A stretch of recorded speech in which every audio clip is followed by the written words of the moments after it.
Good evening and welcome to the Financial Week. I'm Milton Walker. Concern this evening from the Auditor General that losses at the Jamaica Urban Transit Company, the JUTC, pose a risk to the country's finances. The concerns were expressed in the AG's report on the fiscal policy paper, which accompanies the budget for the upcoming year.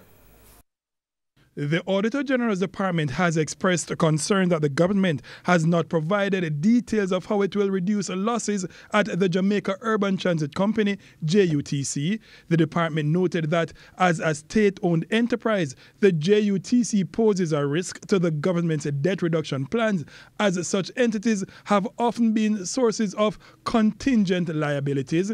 It says such risks may occur in the event that the entity in difficulty is unable to service loans to the government or government guaranteed loans, pay dividends or require recapitalization. The Auditor General's Department notes that the Finance Ministry has indicated that actual transfers to the JUTC for the last fiscal year exceeded the budgeted amount by $2.5 billion. That's almost a doubling. And it says, although the government has indicated that various measures are being explored to reduce the JUTC's losses, these measures are not quantified or detailed in the fiscal policy paper.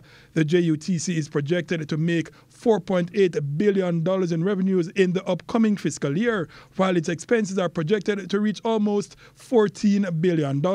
The government has allotted a grant of $5 billion to the entity, leaving it with a loss of almost $4 billion. Dashan Hendricks, TVJ News.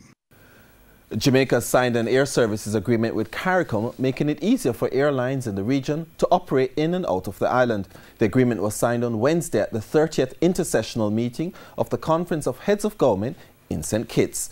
The agreement will allow for any CARICOM state to move passengers and freight by air without having to apply for individual air services rights. It also allows Jamaica greater flexibility in negotiating air services agreements with other blocs.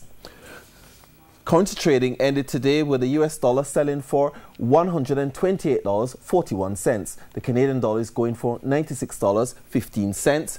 Sterling is going for $170.15, while the euro sells for $146.18. And a quick look at the markets. In equities today, the JC index gained more than 3,259 points, while the junior market was up 31 points. The top performers of the day were the Supreme Ventures, T-Tech, Access Financial, Jamaican Teas, and Caribbean Flavors and Fragrances.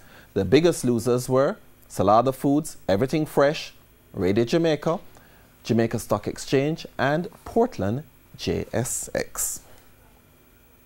That's the Financial Week. I'm Milton Walker. Good evening.